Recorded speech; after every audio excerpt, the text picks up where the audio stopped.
Hi there, Melody from WTI, and if you're looking for a blind that is a no fuss, no muss to put up, and it takes less time to install than 2 shakes of a puppy's tail, I found it for you.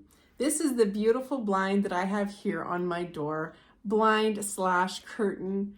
Let me walk you through the steps to show you how easy it really is.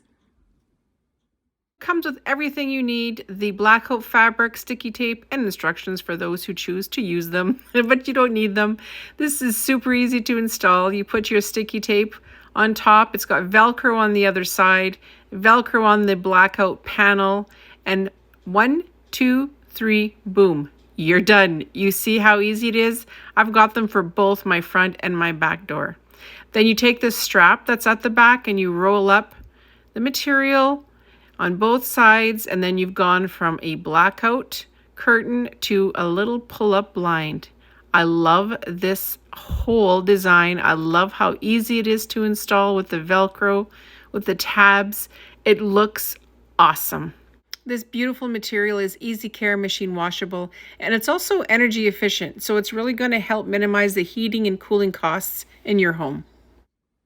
And voila, there you go. In 2 shakes of a puppy's tail, you can totally change your decor. You can get that blackout that you need, the darkness for night shift workers, or just for the little bit of privacy that you need in your home. This comes in different colors. It comes in different sizes. So whether it's for your door or your window, they've got you covered. Anyways, I'm super impressed with this, and I know you will be too. And that's my point of view.